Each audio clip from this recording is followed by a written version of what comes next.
The #1 ball in golf is a goal of every manufacturer that makes a golf ball. They want to have the top spot.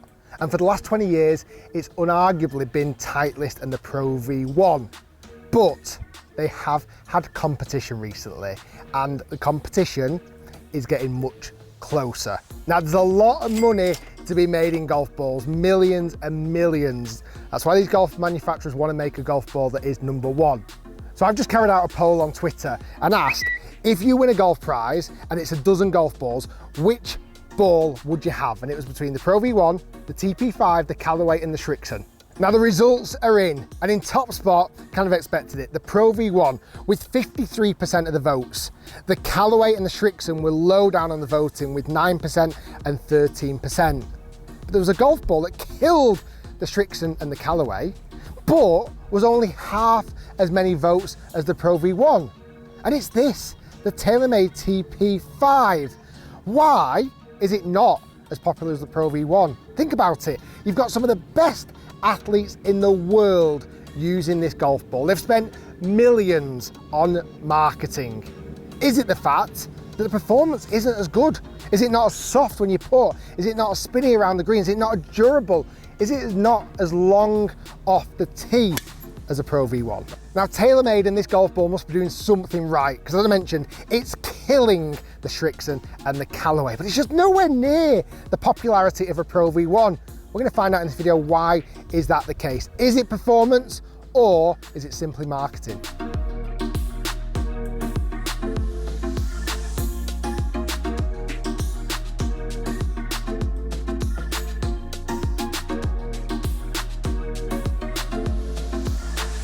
So after completing the putting testing, I've got to say this golf ball feels phenomenal off the putter face.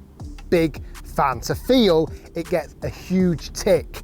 Now for me, I'm using the TP5, and a bit like the Pro V1 and the Pro V1X, there is also an X version of the TP5.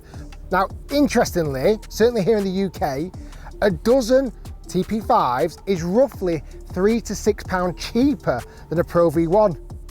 So far, I'm finding that it feels just as good as a Pro V1, if not slightly better off the putter, to be honest. It's a bit softer, and it's cheaper than a dozen Pro V1s. I think more testing is needed.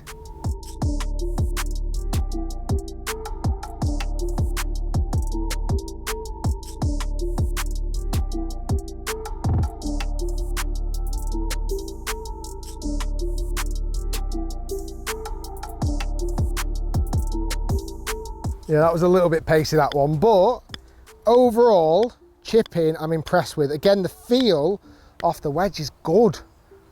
Is it as good as Pro V1? Yeah. Considering I use a Pro V1 pretty much every day, this feels almost exactly the same with a wedge around the green than a Pro V1. Next up, bunker durability.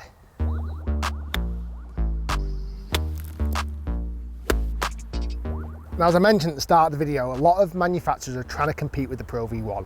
And there's one category, I must admit, I honestly think Pro V1 have absolutely killed it, and that's durability. TaylorMade wise, I've just hit 10 golf balls out this bunker, brand new golf ball out the bunker. This golf ball has done exceptionally well in the durability test. There is one scratch above the TaylorMade mark, and that is it. Again, I'm very much left scratching my head at this, because so far, this is as good as a Pro V1.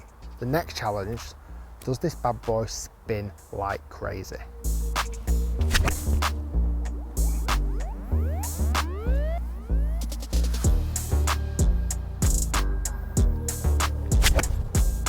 Oh, that's got too much on it.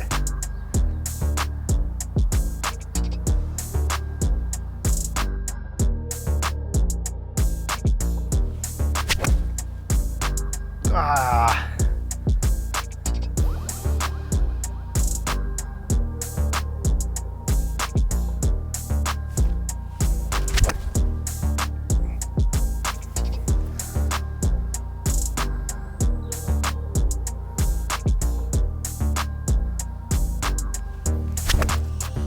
Oh my goodness. Go past the flag and then just screw.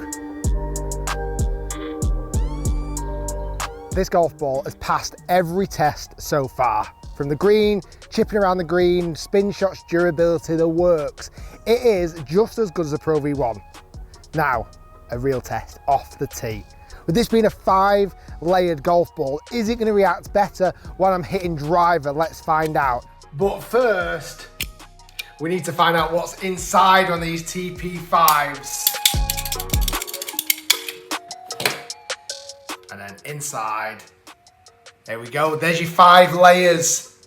Your cover, your outer core, your second outer core, your second inner core, and your main core. I didn't want to leave you without a ball cut it up. Right, straight back to the video. Now, I normally carry the golf ball around 280 yards with my Pro V1 and around about 160 miles per hour ball speed. Let's hit some TP5s and see if there's any difference whatsoever.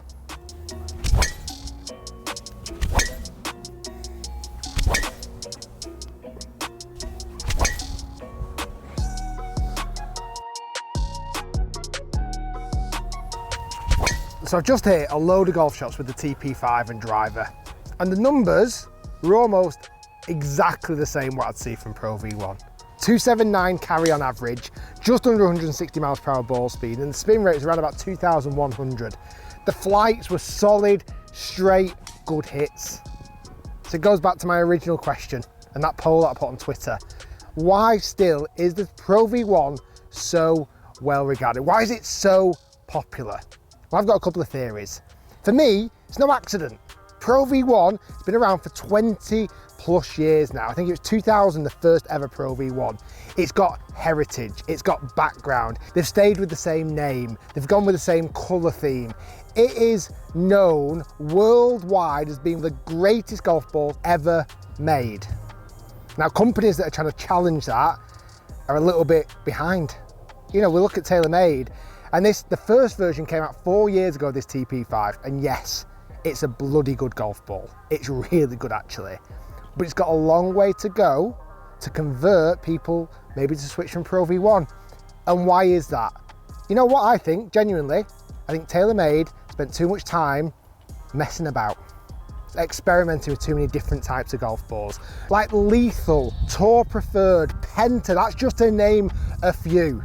They were slow out the gates, and because of that, they've got a long way to go. Will it take another 15 years of bringing out consistently a very good golf ball TP5? You know what? It might do. It might just need that, it might need time. Is it a good golf ball? Yes. Is it as good as a Pro V1? Yes. But it's gonna take time to change people's perceptions of what is the #1 golf ball. Guys, thanks for watching. Hopefully you enjoyed it. Like and subscribe. We'll see you soon.